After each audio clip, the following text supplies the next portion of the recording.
Hello students, कैसे हैं आप लोग। बच्चों, आज की इस क्लास में मैं आपके साथ डिस्कस करने जा रहा हूं इंडियन इकोनॉमी का एक टॉपिक। हम पढ़ने जा रहे हैं topic from the reading of Vijay Joshi, India's long road the search for prosperity. Chapter number 2 पढ़ना है इसमें। इस चैप्टर में देखिए, ऑथर जो है वो इंडियन इकोनॉमी की जो ग्रोथ स्टोरी है उसको दो पार्ट्स में डिवाइड करते हैं। 1947 से 1980 को एक फेस मानते हैं, 1980 ऑनवर्ड्स दूसरा फेस मानते हैं।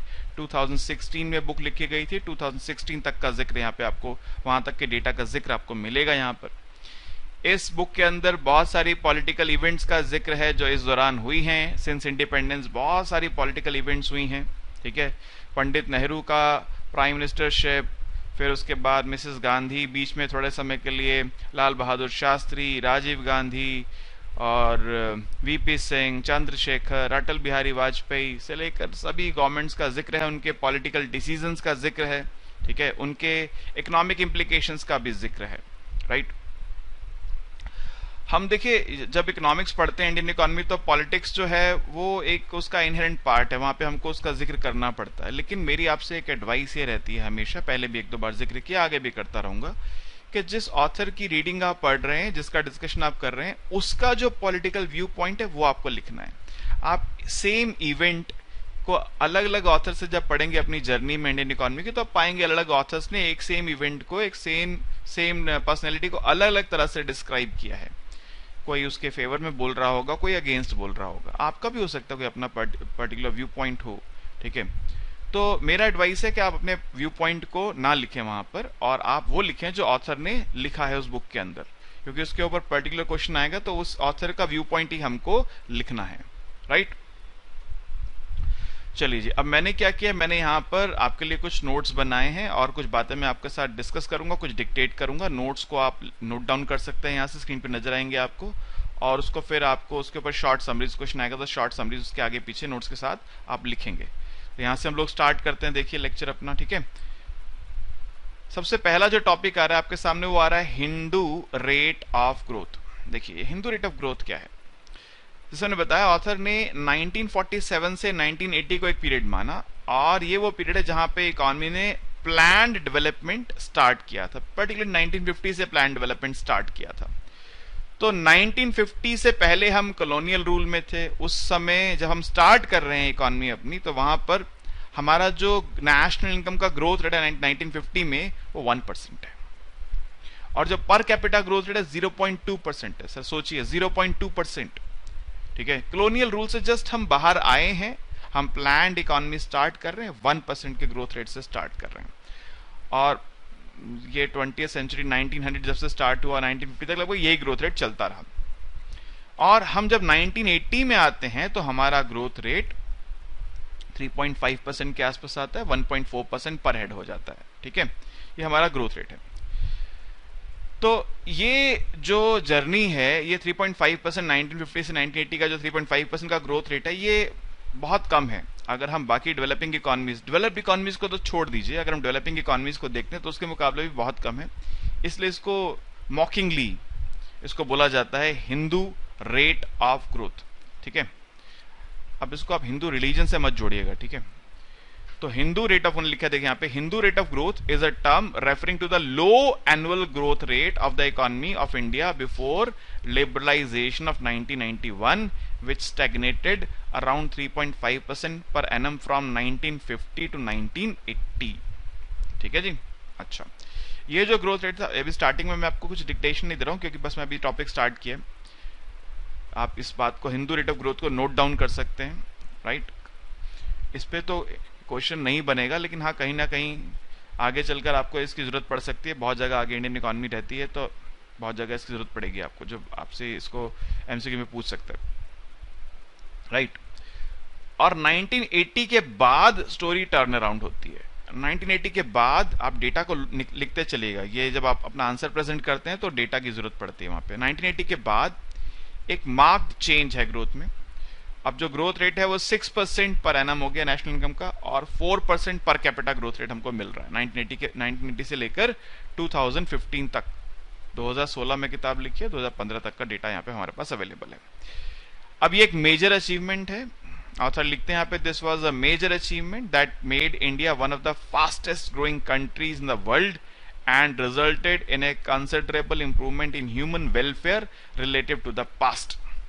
यानी 1980 से पहले जितना ह्यूमन डेवलपमेंट हुआ था उससे कहीं ज्यादा डेवलपमेंट 1980 के बाद हुआ, क्योंकि यहाँ पे हमारी इकोनॉमी में जो इनकम है वो ज्यादा तेज स्पीड से बढ़ रही है।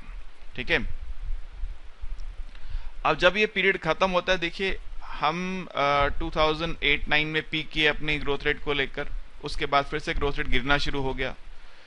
तो ऑथर बोलते हैं जब ये पीरियड खत्म हो रहा है तो वहां पर जाते हुए वॉरिंग साइंस आ रहे हैं, मतलब हम फिर से लग रहा है कि हमारा ग्रोथ रेट फॉल करेगा, जो हम आज देखते हैं फॉल कर चुका है, एक्चुअली में बहुत तेजी से फॉल कर चुका है उसके बाद। और उसकी वजह यह है कि जो ऑथर का मानना है, उसकी वजह है कि जो चेंजेस किए हैं वो होल हार्टेडली नहीं किए गवर्नमेंट ने, हाफ हार्टेडली किए, इसलिए ऐसा हुआ। अब ये चैप्टर जो है, ये चैप्टर इस बात को बताता है कि स्टार्ट कहां से होता है हमारी इकोनॉमी में, ग्रोथ यानी डेवलपमेंट पीरियड की स्टार्ट कहां से होती है, प्लान्ड इकोनॉमी की स्टार्ट कहां से होती है, वहां पे क्या क्या डिसीजन लिए गए, उन डिसीजंस के क्या लॉजिक दिए गए, उनमें से क्या सही था क्या गलत था, और 1980 के बाद की कहानी करता है। सबसे पहला जो टॉपिक हम पढ़ने जा रहे हैं वो है द एंशियंट रिजाइम। यहां पे क्वेश्चन, अब एंशियंट रिजाइम के ऊपर क्वेश्चन बन सकता है, इसको ध्यान से समझिएगा। एंशियंट रिजाइम किसको बोलते हैं? एक ऐसा पॉलिटिकल सिस्टम जो खत्म हो चुका है, उसकी जगह दूसरा सिस्टम आ चुका है। ठीक है, तो जो 1947 से पंडित नेहरू ने जो सिस्टम स्टार्ट किया था, जिसमें हम बहुत ज्यादा सोशलिज्म की तरफ इंक्लाइंड थे, 1991 के बाद मनमोहन सिंह जी ने आकर उस सोशलिज्म की से हमें छुड़ाकर कैपिटलिज्म की तरफ हमें मोड़ दिया। जब वो फाइनेंस मिनिस्टर बने, वहां से उन्होंने हमें कैपिटलिज्म की तरफ डाइवर्ट कर दिया, ओपन इकोनॉमी की तरफ डाइवर्ट कर दिया। ठीक है, उससे पहले हम बहुत ज्यादा लाइसेंस राज, परमिट राज, पब्लिक सेक्टर का बहुत बड़ा रोल था, हम सोशलिस्टिक सोसाइटी की तरह ज्यादा थे। ठीक है, उसके बाद कैपिटलिस्टिक की तरह ज्यादा है, ये डिफरेंस है। तो ये एंशियंट रिजाइम है जो 1947 से 1980 का रिजाइम है, जहां पे सोशलिज्म का ज्यादा प्रेवलेंस था, ज्यादा इंपॉर्टेंस थी, उसको हम बोलते हैं एंशियंट रिजाइम। ऐसी रिजाइम जो अब रिप्लेस हो चुकी है। अब इसके देखिए, मैंने ये पॉइंट्स आपको लिख के दिए हैं, इन पॉइंट्स के आसपास हमें समरीज बनानी है। अगर एंशियंट रिजाइम के बारे में पूछता है कि इसका पॉलिटिकल और इकोनॉमिक नैरेटिव क्या था, तो ये पॉइंट्स आपके सामने लिख के दिए हैं जिनको आपको डिस्कस करना है। देखिए 1947 से लेके 1980 तक का जो पॉलिटिकल सीन है वो लार्जली डोमिनेटेड है गांधी फैमिली, नेहरू गांधी फैमिली, पहले पंडित नेहरू और उसके बाद मिसेस गांधी, उनकी डॉटर मिसेस गांधी, आप जानते हैं। ठीक है, देखिए जो शुरू के 3 साल थे 1947 से 1950 तक के, तो वहां पे तो बहुत ज्यादा पेनफुल जर्नी थी इंडिया की। पार्टीशन हुआ ही था, लोग यहां से वहां माइग्रेट हो ही रहे थे अभी भी। ठीक है, एक लंबी प्रोसेस चली, फिर सेटलमेंट हुआ, उस सब में सेटलमेंट करने में बहुत समय लगा। तो 1950 के बाद से हम प्लानिंग की तरफ डाइवर्ट हो पाए, तो वहां से हम अपनी हिस्ट्री को पढ़ना स्टार्ट करते हैं। प्लान्ड इकोनॉमी स्टार्ट हुई 1950 से, और जो सेकंड प्लान आया 1956-57 में, वहां से इंडस्ट्रियलाइजेशन पे ज्यादा एम्फेसिस दिया गया, जिसको आप बोलते हैं नेहरू महलनोबिस स्ट्रेटेजी। ठीक है, अभी जो सेकंड प्लान आया नेहरू महलनोबिस स्ट्रेटेजी के अंदर, यहां पर पब्लिक सेक्टर को ज्यादा इंपॉर्टेंस दिया गया। कमांड एंड कंट्रोल स्ट्रेटेजी मैंने लिखा हुआ, देखिए पॉइंट में, कमांड एंड कंट्रोल स्ट्रेटेजी। ये क्या था? इनिशियल स्टेजेस में जब इकोनॉमी स्टार्टिंग स्टेज में थी, हमारे पास फॉरेन एक्सचेंज रिजर्व्स बहुत कम थे, फॉरेन एक्सचेंज क्राइसिस से एक इकोनॉमी जूझ रही थी। इस बेसिस पे गवर्नमेंट ने जो प्राइवेट सेक्टर है उसके ऊपर कंट्रोल लगाया और पब्लिक सेक्टर को इंपॉर्टेंस दी। प्राइवेट सेक्टर को इतनी इंपॉर्टेंस नहीं दी कि अगर आप कुछ ऐसा काम करेंगे जिससे हमारे इंपोर्ट्स बढ़ेंगे, तो हमारे पास फॉरेन करेंसी ऑलरेडी कम है, तो हम फॉरेन करेंसी के क्राइसिस में और ज्यादा डीप चले जाएंगे। इसलिए फॉरेन करेंसी क्राइसिस का जिक्र करते हुए गवर्नमेंट ने प्राइवेट सेक्टर पे कंट्रोल लगाया और पब्लिक सेक्टर को इंपॉर्टेंस दिया। ठीक है जी, 1951, 52 से 64, 65 तक, जिसको आप पंडित नेहरू एरा कह सकते हैं, नेहरू एरा बोलते हैं जिसको हम लोग, वहां पे ग्रोथ रेट ऑफ जीडीपी जो था वो 3.9% पर ईयर था। ठीक है, और इस ग्रोथ रेट को हासिल करने के लिए बहुत ह्यूज पब्लिक इन्वेस्टमेंट किया गया था, मतलब गवर्नमेंट का इन्वेस्टमेंट बहुत ज्यादा था, प्राइवेट इन्वेस्टमेंट कम था। अब यहां पर प्रॉब्लम्स शुरू हो रही थी, problems were being built. Problem क्यों बिल्ड हो रही थी जी? देखिए, अभी मैं कमांड एंड कंट्रोल स्ट्रेटेजी के पॉइंट पर ही हूं, जब अगले पॉइंट पे जाऊंगा आपको बता दूंगा। क्योंकि ये जो सिस्टम था इसमें बहुत ज्यादा रिजिडिटीज थी, बहुत रिजिडिटीज थी। यहां पर प्राइवेट सेक्टर के ऊपर बहुत ज्यादा रेगुलेशंस थी, और इसको कुछ ऑब्जर्वर्स बोलते हैं क्वाइट क्राइसिस इन इंडिया। 1951 से 1964 का जो समय है, जहां पे प्राइवेट सेक्टर के ऊपर बहुत ज्यादा कंट्रोल थे, बहुत ज्यादा रिजिडिटीज थी, वहां पे क्राइसिस बिल्डअप हो रहा था, उसको बोलते हैं क्या? Quite crisis in India. ठीक है। इसके बाद 1964 में पंडित नेहरू जी की डेथ होती है। उसके बाद शॉर्ट स्पैन के लिए लाल बहादुर शास्त्री जी बनते हैं प्राइम मिनिस्टर। थोड़े समय के लिए रहते हैं, उनको एक पाकिस्तान से वॉर फेस करनी पड़ती है 1965 में, उनको ड्रॉट फेस करना पड़ता है 1965 का, बहुत छोटा सा उनका टेन्योर है, और 1966 में उनकी डेथ होती है। और उसके बाद मिसेस इंदिरा गांधी, पंडित जवाहरलाल नेहरू जी की डॉटर, वो देश में प्राइम मिनिस्टर बनती हैं। ठीक है। और जो शास्त्री जी थे वो ग्रीन रेवोल्यूशन स्टार्ट करके गए थे, उसका जिक्र करके गए थे, जिसको आगे बढ़ाया मिसेस गांधी ने। क्योंकि उस समय 65-66 में कंट्री ने 2 सीरियस ड्रॉट्स फेस किए थे। हमारी जो इकोनॉमी है शुरू से एग्रीगेरियन इकोनॉमी रही है, और इरिगेशन का हमारे पास कोई मेजर सोर्स नहीं होता सिवाय मानसून के। जिस ईयर मानसून फेल हो जाता है उस साल एग्रीकल्चर प्रोडक्शन बहुत तेजी से गिरता है, जिसको सूखा बोलते हैं, ड्रॉट बोलते हैं। ठीक है। और ड्रॉट आने पर क्या हुआ? शार्प इंक्रीज हुआ प्राइसेस में, इन्फ्लेशन बहुत तेजी से बढ़ा। अब यहां पर मिसेस गांधी का क्या असेसमेंट था इस प्रॉब्लम को लेकर? उन्होंने डिवेल्यूएशन किया और ट्रेड लिबरलाइजेशन की तरफ वो बढ़ी। ट्रेड लिबरलाइजेशन पंडित नेहरू से अलग हटते हुए लिबरलाइजेशन की थोड़ा सा बढ़ी, थोड़ा सा, और डिवेल्यूएशन को उन्होंने यूज किया। और ये उन्होंने किया under pressure from the US government, under pressure from the international monetary fund and world bank, क्योंकि उस समय हमको उन इंस्टीट्यूशंस का बहुत ज्यादा सहारा था। ठीक है जी। अच्छा,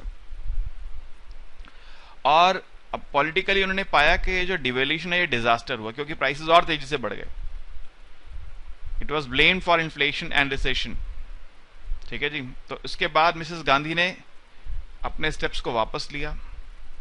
शी बैकट्रैक्ड ऑन लिबरलाइजेशन, उन्होंने लिबरल पॉलिसीज को छोड़ दिया और वापस सोशलिज्म की तरफ चली गई, और थोड़ा सा पॉपुलिस्ट हो गई। आपने पढ़ा है पीछे नेहरू एरा में, इस चैप्टर में नहीं, पीछे पढ़ा है आपने कि नेहरू एरा में पब्लिक सेक्टर का जब हम उस सोच को बना रहे थे, पब्लिक सेक्टर का काम क्या होगा, तो वहां पॉपुलिज्म का कोई रोल नहीं था।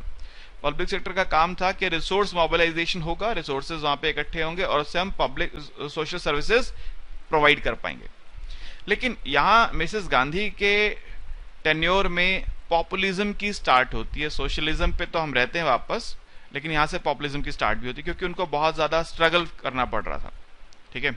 अपनी कांग्रेस पार्टी के अंदर मैंने बताया था थोड़ा सा पॉलिटिक्स का जिक्र रहेगा, लेकिन आप वही बातें लिखेंगे सर जो ऑथर लिखते हैं, आप अपने व्यू पॉइंट से कुछ नहीं लिखेंगे। देखिए क्या लिखते हैं, क्योंकि ये मैंने बोला, क्योंकि ये जो डिवोल्यूशन था ये एक पॉलिटिकल डिजास्टर हुआ, तो as result Mrs Gandhi backtracked on liberalisation and was put off liberal economic policies for many years. Liberal policies को छोड़ दिया, ठंडे बस्ते में डाल दिया। She also needed a new base of support to free herself from the Congress old guard, so she turned in a populist socialist direction.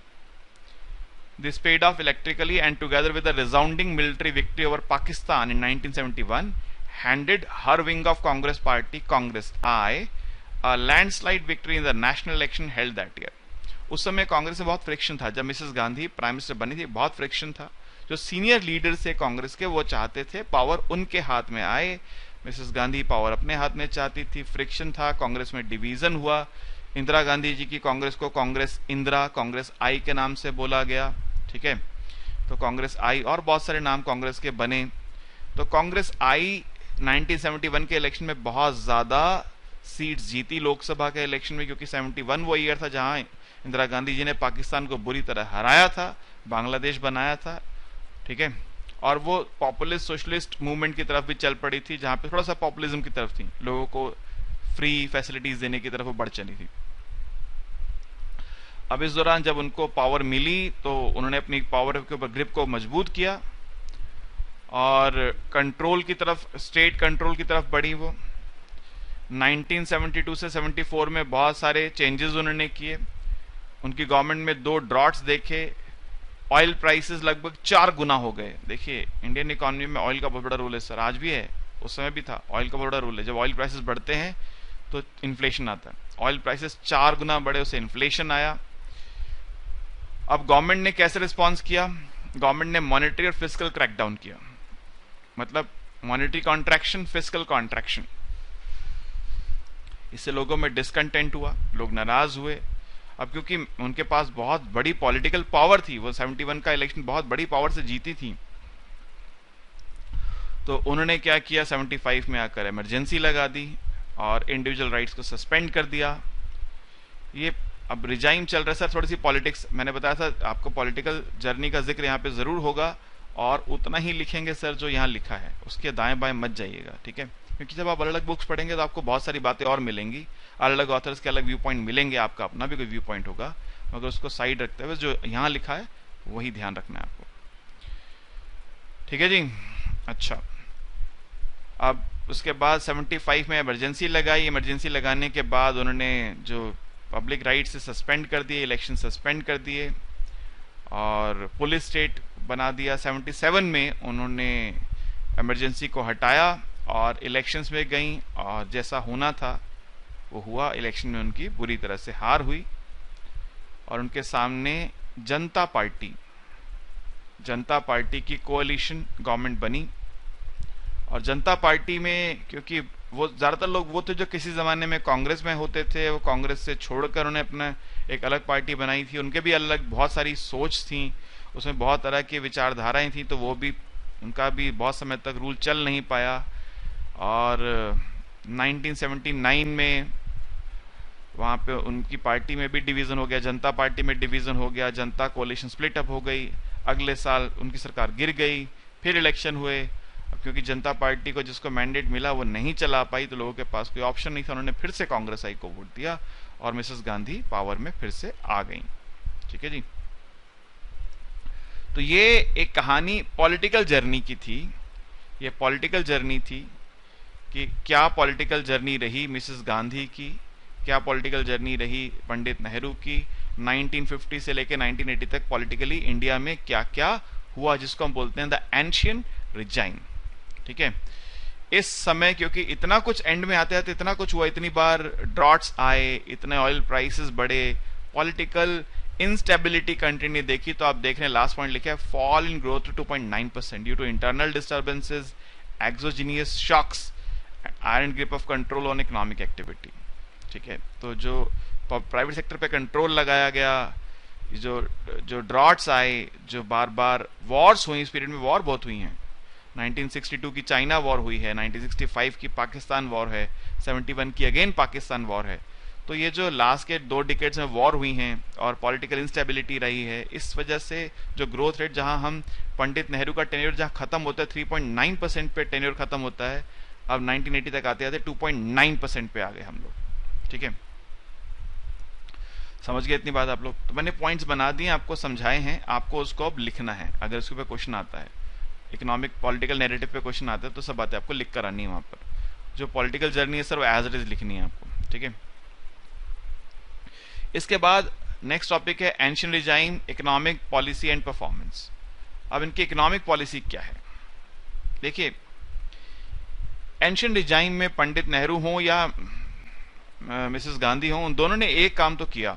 कुछ समय के लिए उन्होंने, मिसेस गांधी ने जरूर लिबरलाइजेशन का सहारा लिया था, मगर वापस लौट आई थी। वो एक काम किया उन्होंने, command and control strategy. Public sector को ज्यादा इंपॉर्टेंस देनी है, प्राइवेट सेक्टर पे कंट्रोल लगाना है, ठीक है जी? अब देखिए यहां पे ऑथर क्या लिखते हैं, ये कमांड एंड कंट्रोल स्ट्रेटेजी के बारे में क्या लिखते हैं, मैं रीड करता हूं, देखिए आपके लिए। Why did India fail to achieve rapid growth for 3 decades after independence? 30 साल हो गए फिर भी इंडिया क्यों फेल कर गया? The basic answer is that Indian policymakers acted with a mistaken conception of the role of the state. उनका जो कंसेप्शन था रोल ऑफ स्टेट का, वो मिस्टेकन था कि स्टेट, पब्लिक सेक्टर का ज्यादा इंपॉर्टेंट रोल है, ये गलती थी उनकी। Convoluted regulation of economic activity created large inefficiencies and stifled business drive. कॉन्वोल्यूट मतलब जो बड़ा उलझा हुआ होता है, बड़ी उलझी हुई सी रेगुलेशन बनाई. अगर आपको कोई बिजनेस शुरू करना है तो इतने आपको परमिशन लेनी पड़ती थी कि आदमी कहेगा बिजनेस करना ही नहीं है मेरे को, उसके बिना ही सही हूं मैं. बहुत ज्यादा कॉम्प्लेक्स सिस्टम बना हुआ था वो उस समय. At the same time, the state neglected to attend to areas where it should have been active. In particular, it failed to ensure that poor people could gain access to primary health care and education. ये एक बहुत बड़ी failure है. इसको सब लोग मानते हैं कि पंडित नेहरू एरा की और उसके बाद मिसेस गांधी एरा की एक बहुत बड़ी फेलियर है. वो ये है कि ये लोग अपने रिजाइम में प्राइमरी एजुकेशन को प्रमोट नहीं कर पाए जितना करना चाहिए था. ठीक है. जो बाकी डेवलपिंग कंट्रीज हैं वो हमसे आगे इसी वजह से निकल गई कि वो उन्होंने स्टार्टिंग स्टेज में ही प्राइमरी एजुकेशन को आइडेंटिफाई किया और उसको प्रमोट किया. आज भी इंडिया का लिटरेसी रेट कोई बहुत ज्यादा अच्छा नहीं है उन कंट्रीज के मुकाबले. जो अदर डेवलपिंग नेशंस उनके मुकाबले इंडिया का लिटरेसी रेट आज भी कोई बहुत अच्छा नहीं है.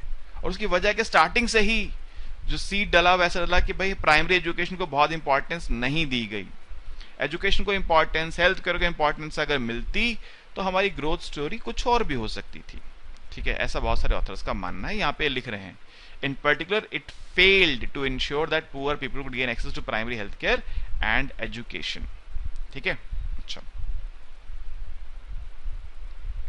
अब जो ग्रोथ रेट था ये बहुत स्लो था और डिक्लाइन भी किया. सेविंग इन्वेस्टमेंट रेट बढ़ा मगर ग्रोथ रेट डिक्लाइन कर गया. और उसके ग्रोथ रेट के डिक्लाइन करने की वजह क्या है? उसकी एक वजह तो यह है कि इनएप्रोप्रिएट रीजंस फॉर, आप लिख सकते हैं reasons for poor performance in growth terms.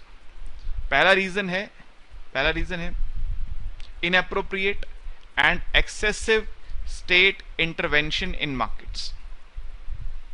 Markets में बहुत ज्यादा एक्सेसिव और इनएप्रोप्रिएट स्टेट का इंटरवेंशन रहा जिससे प्राइवेट प्लेयर्स को इंसेंटिव नहीं मिला काम करने का और वो काम नहीं कर पाए. दूसरा है the dominant role of public sector. अब पब्लिक सेक्टर में रेड टेपिज्म होता है सर. उनके पास कोई इंसेंटिव नहीं होता. उनको सैलरी तो मिलनी ही मिलनी है, वो काम करे या ना करे सैलरी मिलनी उनकी तय है. परफॉर्मेंस बेस्ड उनकी इनकम नहीं होती. प्राइवेट सेक्टर में परफॉर्मेंस बेस्ड होती है.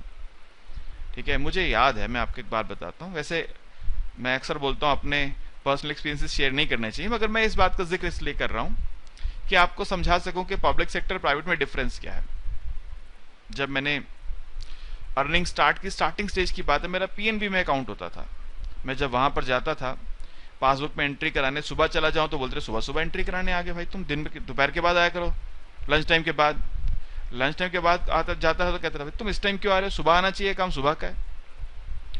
और जब मैंने वहां से अकाउंट बंद करके प्राइवेट सेक्टर में एचडीएफसी में अकाउंट खोला तो मुझे जरूरत ही नहीं कहीं जाने की, मेरे पास मेल पे स्टेटमेंट आ जाती है. अब ग्रेजुअली फॉलो करते करते पब्लिक सेक्टर बैंक्स ने भी इस पॉलिसी को फॉलो कर लिया. लेकिन उस समय की बात बता रहा हूं. ठीक है, तो उस समय की जो बात है उसमें पब्लिक सेक्टर को बहुत इंपॉर्टेंस दिया गया और पब्लिक सेक्टर रेड टेपिज्म से बहुत ज्यादा ग्रसित था. वो उसको फेस कर रहा था, जहां पे लोग जो थे वो काम करने को बहुत ज्यादा तैयार नहीं थे. और तीसरा रीजन जो था वो था neglect of critical social sectors, जिसका मैंने जिक्र किया अभी, जिसका जिक्र किया कि जहां पर आपको एजुकेशन को, प्राइमरी एजुकेशन को, हेल्थ केयर को इंपॉर्टेंस देनी थी, वो देना आप भूल गए, वो आप नहीं दे पाए एंशियंट डिजाइन के लोग. इसलिए हमारी जो ग्रोथ रेट थी वो स्लो थी. ठीक है, अगर स्लो ग्रोथ रेट के 3 कारण आपसे पूछे जाएं तो पहला कारण क्या है, जो ऑथर बता रहे हैं मैं वही बता रहा हूं आपको. पहला कारण क्या है, inappropriate and excessive state intervention in markets. दूसरा कारण है dominant role of public sector. और तीसरा जो कारण है वो है कि आपने नेग्लेक्ट किया, neglect of critical social sectors. ठीक है, अब सबसे पहले अगर मैं फर्स्ट पॉइंट की बात करूं, फर्स्ट पॉइंट है excessive and inappropriate intervention in markets. India में क्या किया गया, प्राइवेट सेक्टर को एज ए विलेन प्रेजेंट किया गया. प्राइवेट सेक्टर विलेन है, ये जो प्राइवेट प्लेयर्स हैं ये विलेन है. टाटा, बिरला, अंबानी जो है विलेन है. इन्होंने पैसा इकट्ठा कर लिया है लोगों की कॉस्ट पे, ये बहुत अमीर हैं इसलिए बाकी लोग गरीब हैं. एज ए विलेन प्रेजेंट किया गया उनको. ठीक है जी। और जो सिस्टम बनाया गया एंशियंट रिजाइम में वो सोवियत यूनियन पे बेस था, जहां पर हैवी इंडस्ट्रीज को प्रमोट किया जाएगा और वो इंडस्ट्रीज की ओनरशिप स्टेट के पास होगी, पब्लिक सेक्टर के पास होगी। प्राइवेट सेक्टर को देखा गया बहुत डिसलाइक की नजर से। मैं रीड करता हूं, देखिए ऑथर क्या लिखते हैं। The origins of the first two features lay in statist doctrines characterized by antipathy towards business. Antipathy मतलब घृणा, नफरत, dislike towards business, contempt for the price mechanism and hostility to international trade. तो starting में जब foundation stone रखा जा रहा है इंडियन इकोनॉमी का, तो वहां पर क्या फीचर्स हैं इकोनॉमी के? एंटीपैथी टुवर्ड्स बिजनेस है, प्राइवेट बिजनेस को डिसलाइक कर रहे हैं। दूसरा क्या है? Contempt for price mechanism, price mechanism जो मार्केट में डिमांड सप्लाई इंटरेक्ट करके प्राइस तय करते हैं, उसको भी डिसलाइक किया जा रहा है, गवर्नमेंट प्राइस तय करेगी। और तीसरा है हॉस्टिलिटी टू इंटरनेशनल ट्रेड, स्वदेशी, आप अक्सर सुनते हैं, आपने अभी सुना, अभी आजकल एक नया नारा है आत्मनिर्भर, है ना, ये शुरू से एक इंडियन इकोनॉमी में एक दिया जाता है, स्वदेशी, आत्मनिर्भर। लेकिन फिर हर प्राइम मिनिस्टर दूसरी कंट्रीज में जाता है और वहां जाके बोलता है कि आप हमारी कंट्री में आके इन्वेस्ट कीजिए। तो दोनों में एक कॉन्ट्रडिक्शन तो है, ठीक है। मगर ऑथर उसी तरफ इशारा कर रहे हैं कि ये तीन जो बातें हैं ये एक कैरेक्टरिस्टिक है स्टार्टिंग में। और इंडिया में जो सिस्टम बनाया, जैसे मैंने बताया, मैं पढ़ता हूं आगे, in India further twist was given to this kind of thinking by heavy industry strategy based loosely on Soviet planning models। ऐसा अक्सर कहा जाता है कि जो सेकेंड 5 ईयर प्लान था, जो नेहरू महालनोबिस मॉडल था, वो एक सोवियत मॉडल पे बेस्ड है।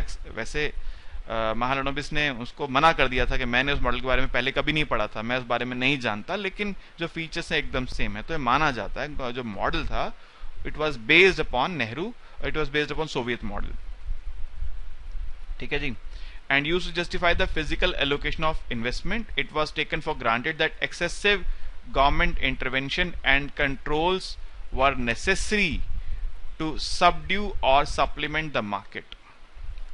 ठीक है, ये माना गया कि जो एक्सेसिव गवर्नमेंट इंटरवेंशन है वो जरूरी है मार्केट को कंट्रोल में रखने के लिए, मार्केट को सुपरसीड करने के लिए, मार्केट इकोनॉमी को यानी प्राइवेट इकोनॉमी को, कैपिटलिस्ट इकोनॉमी को सुपरसीड करने के लिए गवर्नमेंट का इंटरवेंशन बहुत जरूरी है, ये माना गया उस समय। तो जो पहला पॉइंट है वो यही है, excessive, inappropriate and excessive state intervention in the market, ठीक है जी। और जब कंट्रोल एस्टेब्लिश हो गया, once the controls were established, the dynamic of rent seeking took over and they proliferated to the point where no economic activity unless a very small scale could be legally pursued without obtaining dozens of permits and licenses from different departments of government। भाई साहब, सुई बनाने के लिए भी आपको सुई बनानी है, उसके लिए भी इतने परमिट, इतने लाइसेंस, लाइसेंस राज, परमिट राज बोलते हैं जिसको। तो कोई भी प्राइवेट एंटरप्रेन्योर ऐसे एनवायरमेंट में काम नहीं करना चाहता था, ठीक है जी। तो ऑब्वियसली प्राइवेट एंटरप्रेन्योर्स उस समय बहुत एंथुजियास्टिकली काम नहीं करते थे, राइट। तो ये जो कंट्रोल्स थे ये बहुत हार्मफुल थे, ये हार्मफुल थे प्राइवेट सेक्टर की ग्रोथ के लिए। और जब प्राइवेट सेक्टर ग्रो नहीं किया तो जो उनका कंट्रीब्यूशन होना था इकोनॉमिक ग्रोथ में वो नहीं मिल पाया, और इससे इंडियन इकोनॉमी को जो ग्रोथ मिलनी चाहिए थी उस समय वो नहीं मिल पाई। सिर्फ हम 3.5% की ग्रोथ पे आकर रुक गए, जबकि बाकी इकोनॉमीज हमसे बहुत ज्यादा तेज ग्रो की। सेकंड पॉइंट जो मैंने बोला था, dominant role of public sector, अब उसकी बात करते हैं, ठीक है। Another aspect of command and control strategy was the dominant role accorded to the public sector. Public sector को बहुत डोमिनेंट रोल दिया गया था। The domain of the public sector extended well beyond the traditional utilities and included large swaths of the manufacturing industry, many consumer goods and even hotels। Sir, जो hospitality industry है, hotels हैं, वो भी public sector के under थे। सोचिए, Ashoka hotel, Ashoka group of hotels जो है ये सरकारी होटल है, ठीक है। तो ये माना गया कि पब्लिक सेक्टर के अपने होटल्स भी होने चाहिए। पब्लिक सेक्टर जो है, ट्रेडिशनल जो लार्ज इंडस्ट्रीज वो तो रहेंगी, कंज्यूमर गुड्स भी पब्लिक सेक्टर ही प्रोवाइड करेगा, होटल्स भी पब्लिक सेक्टर ही कंट्रोल करेगा, ठीक है जी। ये अब देखिए बड़ी इंटरेस्टिंग बात लिखते हैं आगे ऑथर, देखिए मैं पढ़ता हूं आपके लिए। Public sector enterprises were expected to be highly profitable and to serve as a spearhead of investment. ये माना गया था कि जो पब्लिक सेक्टर एंटरप्राइजेस हैं ये होंगे हाईली प्रॉफिटेबल और ये स्पीयर हेड करेंगे, लीड करेंगे इन्वेस्टमेंट को। सच्चाई क्या है बताने की जरूरत नहीं है सर, सच्चाई किसी को बताने की जरूरत नहीं है। आज की जो सरकार है वो एक एक करके पब्लिक सेक्टर एंटरप्राइजेस को बेच रही है। क्यों बेच रही है? इसलिए बेच रही है कि उसका मानना है कि ये बर्डन है मेरे ऊपर, ये सिक इंडस्ट्रीज हैं, कमाते तो कुछ है नहीं बल्कि हमारे ऊपर चढ़ के बैठे हैं, हमको इनको पालना पड़ रहा है। हर साल हैवी लॉसेस इनकर करते हैं, जिन लॉसेस को हमको एक्सचेकर से मीट करना पड़ता है, हमारे एक्सचेकर पे बर्डन पड़ता है, इसलिए इनको बेच दो। ठीक है, उस समय माना गया था कि जब ये पब्लिक सेक्टर एंटरप्राइजेस हैं, पीएसयूज जिनको बोलते हैं, ये हाईली प्रॉफिटेबल होंगे। ये माना गया कि ये जो पब्लिक सेक्टर एंटरप्राइजेस हैं ये इन्वेस्टमेंट को लीड करेंगे। ठीक है जी। Many of them not only made losses but became sick, a polite Indian word for bankrupt. समझते हैं इस बात का मतलब? बड़ी पोलाइटली कह दिया गया वो सिक है, जबकि वो बैंकरप्ट हो चुके थे, कंगाल हो चुके थे, उनका दिवाला निकल चुका था। ऐसे पब्लिक सेक्टर एंटरप्राइजेस को सिक कह दिया गया, पोलाइट इंडियन वर्ड। ठीक है जी। Keeping them alive impose a large fiscal burden, उनको जिंदा रखना अपने आप में बहुत बड़े बर्डन की बात है। ठीक है जी। अब इसकी वजह आप मेनली ये नहीं कह सकते कि वो जो पब्लिक सेक्टर में लोग काम करते हैं वो लोग ही लापरवाह हैं या वो लोग ही निकम्मे हैं या वो काम नहीं करना चाहते, मुफ्त की तनख्वाह लेना चाहते हैं। ये बात सच नहीं है। सच्चाई कुछ और भी है। जैसे जो पब्लिक सेक्टर मैनेजर्स हैं उनके ऊपर बहुत सारे बॉसेस का कंट्रोल था, मिनिस्टर्स का कंट्रोल था, अलग अलग मिनिस्टर्स के अंदर वो काम करते थे, अलग अलग पॉलिटिकल बॉसेस के अंदर उनको काम करना पड़ता था। ठीक है जी। और उनको बहुत सारे कॉन्फ्लिक्टिंग ऑब्जेक्टिव्स दे दिए जाते थे, बहुत सारे conflicting objectives. Public sector managers are often faced with many conflicting objectives and many constraints on their freedom to manage, as well as no serious penalties for inefficient performance. एक तो उनको बहुत conflicting objective दिए जाते थे, ऐसे objective आपको ये भी करना है और आपको वो भी करना है। जो स्कूल का टीचर है, गवर्नमेंट स्कूल का टीचर, उसको बच्चों को पढ़ाना भी है, और जब कोई सरकारी योजना आएगी, स्कीम आएगी, तो स्कीम को लोगों को जाके समझा के भी आना है। इलेक्शन के दिन इलेक्शन की ड्यूटी भी करनी है, वहां बैठना है, लोगों से वोटिंग करवानी है, और जब कोई गवर्नमेंट स्कीम लॉन्च करती है उसको जाके गांव गांव जाके लोगों को समझा कर भी आना है। बहुत सारे ऑब्जेक्टिव्स उनको मीट करने हैं। ठीक है, मैंने एक एग्जांपल दिया आपको। ऐसे बहुत सारे लोगों को बहुत सारे काम सौंपे गए जिससे वो पूरा नहीं कर पाए। और एक बहुत बड़ी वजह जो आज भी कायम है कि जो पब्लिक सेक्टर में या गवर्नमेंट सेक्टर में जो लोग हैं, जो ऑफिशियल्स हैं, उनकी जो इनएफिशिएंसी, उनकी कोई पेनल्टी उनके ऊपर नहीं है। आज भी अगर कहीं सड़क पे पानी भर जाता है तो गवर्नमेंट ऑफिशियल्स उसके लिए जिम्मेदार हैं। ठीक है, लेकिन उनको पेनलाइज नहीं किया जाता, उनके ऊपर कोई सजा नहीं है, कोई पेनल्टी नहीं है, जबकि ये होना चाहिए। अगर उनके जुरिस्डिक्शन में किसी इलाके में पानी भरता है जिसके जुरिस्डिक्शन में, उसको सजा मिलनी चाहिए। भाई ऐसा क्यों हुआ? तुम्हारी लापरवाही से हुआ। ठीक है, तो ऑथर लिखते हैं public sector manager often faced with many conflicting objectives and many constraints on their freedom to manage, as well as no serious penalties for inefficient performance. उनकी inefficient performance के लिए कोई serious penalty उनके ऊपर नहीं लगाई जाती। ठीक है जी। तो ये एक बहुत बड़ी वजह है कि जहां पे इंडिया ग्रोथ में पीछे छूट गया बाकी कंट्रीज से। अगर ऐसा ना होता तो हमारी स्टोरी कुछ और भी हो सकती थी। अब तीसरे पॉइंट पे आते हैं, और मैं ऐसा मानता हूं ये बहुत इंपॉर्टेंट पॉइंट है, और ये पॉइंट है नेग्लेक्ट ऑफ सोशल सेक्टर्स। जहां पर प्राइमरी एजुकेशन को, जहां पर प्राइमरी हेल्थ केयर को नेग्लेक्ट कर दिया गया। ठीक है जी। आज भी आप ये फेस करते हैं सर, भगवान ना करे कोई बीमार पड़ जाए तो उसको सोचना पड़ता है कौन से डॉक्टर के पास जाऊं। ठीक है, प्राइवेट सेक्टर में जब डॉक्टर्स के पास जाते हैं तो अच्छा खासा पहले वो टेस्ट कराते हैं, खूब पैसे खर्च कराते हैं, फिर अच्छा खासा बिल बनाते हैं। गवर्नमेंट सेक्टर में कौन जाना चाहता है? बहुत कम लोग हैं जाना चाहते हैं। जो थोड़ा सा भी वेल ऑफ होता है कहते हैं सरकारी अस्पताल में नहीं जाऊंगा जी। ठीक है, वेल ऑफ होते ही पहला कंडीशन होता है प्राइवेट हॉस्पिटल में जाऊंगा, गवर्नमेंट में नहीं जाऊंगा। इसकी जिम्मेदारी किसकी है? अगर गवर्नमेंट ने हॉस्पिटल बनाए हैं और वहां लोग नहीं जा रहे हैं तो उसकी जिम्मेदारी किसकी है? लोग वहां पर सेटिस्फाइड नहीं है तो उसकी रिस्पॉन्सिबिलिटी स्टेट की है। मैं यहां रीड करता हूं क्या कहते हैं। Neglect of social sectors was third feature of economic policy and that led to slow growth and it also contributed to making growth non-inclusive। भाई जिनके पास पैसे हो तो प्राइवेट में चले जाएंगे और अपने बच्चों को प्राइवेट स्कूल में पढ़वा लेंगे, जिनके पास पैसे नहीं है वो अपने बच्चों को भी नहीं पढ़वाएंगे और ना ही अस्पताल की फैसिलिटी उनको मिलेगी। तो ग्रोथ क्या होगी? Non inclusive. कुछ लोग छूट गए ग्रोथ से बाहर, कुछ लोग जिनके पास पैसा नहीं है वो बाहर छूट गए, पीछे रह गए वो तो। ठीक है, it is now almost a glitch that the phenomenal success of the East Asian economies was based on solid achievements in education and healthcare।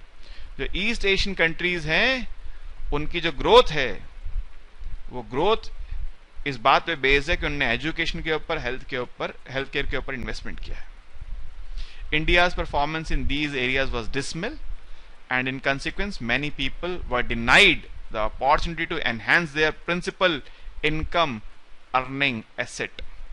मैं खुद अपना प्रिंसिपल इनकम अर्निंग एसेट हूं सर, आप अपने इनकम अर्निंग एसेट हैं। ठीक है, आप स्वस्थ होंगे, आप एजुकेटेड होंगे तभी तो पैसा कमा पाएंगे। अगर कोई आदमी बीमार होगा, अनएजुकेटेड होगा तो पैसा कहां से कमाएगा? किसी के पास एजुकेशन नहीं है, हेल्थ है चलो मान लिया, एजुकेशन नहीं है, कुछ नहीं आता उसको, तो क्या करेगा? फिजिकल वर्क करेगा, मजदूरी करेगा, कितने पैसे कमा लेगा? बहुत कम। कोई आदमी एजुकेटेड है मगर उसको हेल्थ नहीं है, बीमार है बहुत ज्यादा, काम नहीं कर सकता, पैसा नहीं कमा सकता। तो अर्निंग करने के लिए सबसे पहली जरूरत क्या है कि मेरा एजुकेटेड होना, मेरा हेल्दी होना। दोनों बातें जरूरी हैं सर, और इन दोनों बातों से डिनाई कर दिया गया एक बहुत बड़ी पॉपुलेशन को, बाहर छोड़ दिया गया बहुत बड़ी पॉपुलेशन को। ना उनको हेल्थ केयर मिला, ना एजुकेशन मिली। ये बहुत बड़ी प्रॉब्लम है जिसकी वजह से हमारी इकोनॉमी की जो ग्रोथ होनी चाहिए थी वो नहीं हुई है। ये ऑथर का ऐसा मानना है।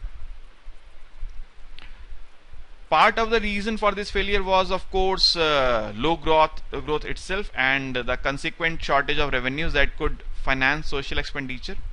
Another reason for India's poor comparative performance is arguably that it started from a somewhat lower base than the East Asian economies other than China। एक तो हमारे पास रेवेन्यूज कम है, दूसरी है कि हमारा जो बेस था वो बहुत लो था।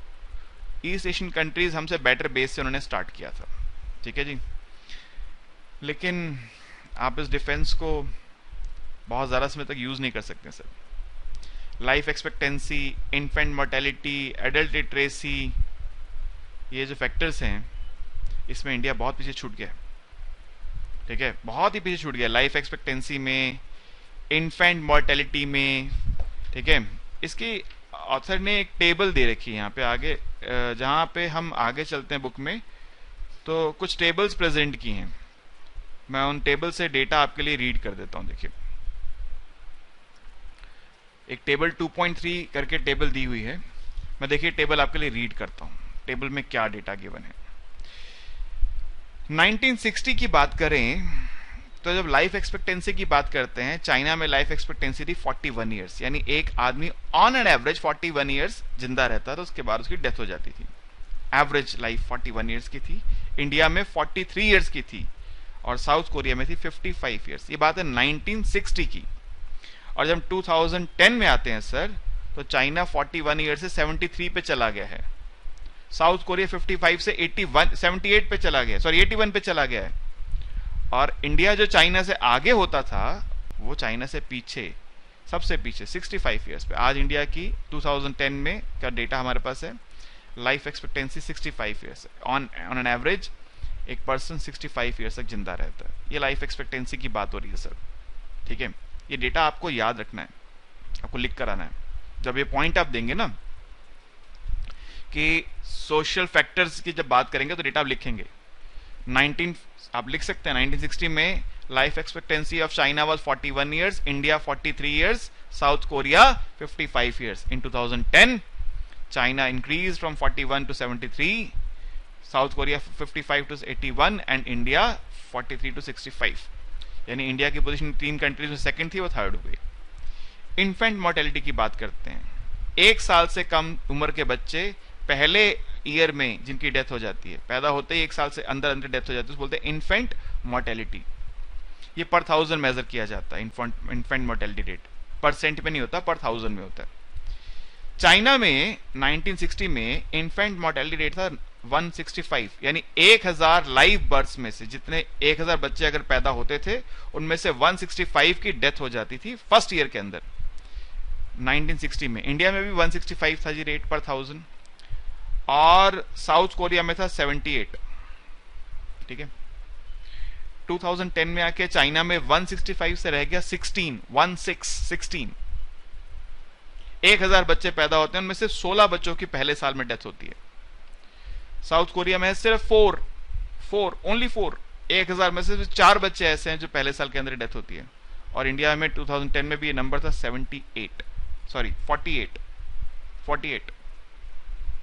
ठीक है जी। एडल्ट लिटरेसी की बात करते हैं सर। 1960 में चाइना की एडल्ट लिटरेसी थी 43%, इंडिया की थी 28% और साउथ कोरिया की 71%। और 2010 में आके चाइना 43% से चला गया 93% पे, साउथ कोरिया 71% से आ गया 98% पे, इंडिया 28% से 63% पे। जहां चाइना और साउथ कोरिया ऑलमोस्ट 90% क्रॉस करके, साउथ कोरिया तो 98% पे चला गया सर, चाइना 93% पे चला गया, और हम अभी भी 63% पे हैं। हमारी कंट्री में अभी भी 37% लोग ऐसे हैं जिनको पढ़ना लिखना नहीं आता है। तो ये वो सोशल फैक्टर्स हैं जो इस सोशल सेक्टर के नेग्लेक्ट के कारण हुआ, और अगर ये नहीं होता तो हमारी ग्रोथ स्टोरी कुछ और हो सकती थी, ऑथर का ऐसा मानना है। ठीक है जी। अभी क्या लिखते हैं, इसके बाद लिखते हैं not surprisingly slow growth and neglect of human development also led to a comprehensive failure in poverty alleviation. The head count poverty ratio, which measures the proportion of poor people below an official defined poverty line, was broadly constant between 1940 to 1977-78. देखिए क्या है, आप developed economics पढ़ते हैं head count ratio. Head count ratio क्या है, मान लो हम ये बोलते हैं कि जो लोग 2000 रुपीज पर मंथ से कम कमाते हैं वो बिलो पॉवर्टी लाइन है। फॉर एग्जाम्पल मैं आपको एक नंबर दे रहा हूं, सिर्फ 2000 रुपीज पर मंथ से कम कमाने वाले बिलो पॉवर्टी लाइन है। ठीक है, और ये जो बिलो पॉवर्टी लाइन है इसका जो नंबर था ये लगभग कांस्टेंट रहा 1950 से लेकर 1978 तक। मैं आपको नंबर देता हूं, देखिए 1950 से 1960 में 52.7% जो लोग थे वो बिलो पॉवर्टी लाइन थे इंडिया में।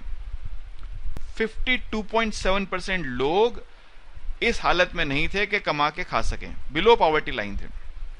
60 से 70 में 53.3%। आप डेटा नोट कर सकते हैं, टेबल 2.4 में गिवन है। वैसे फिर से बोल देता हूं, 1950 से 60 में 52.7%, 60 से 70 में बढ़ गया 53.3%। ठीक है जी, 73-74 में 54.9%, वो पीक है, खैर वो पीक है 54.9%, और उसके बाद 77-78 में 51.3%, यानी 50-60 में 52.7% थे, 77-78 में 51.3% है। जहां से शुरू किया वहीं पे रुके आकर उस जो एंशिएंट रिजाइम है वहां पर जो हेड काउंट रेशियो है वो लगभग 51-52% के आसपास झूलती रही। ठीक है जी, तो ये है। तो मोर देन हाफ हमारी जो पॉपुलेशन थी वो बिलो पॉवर्टी लाइन थी।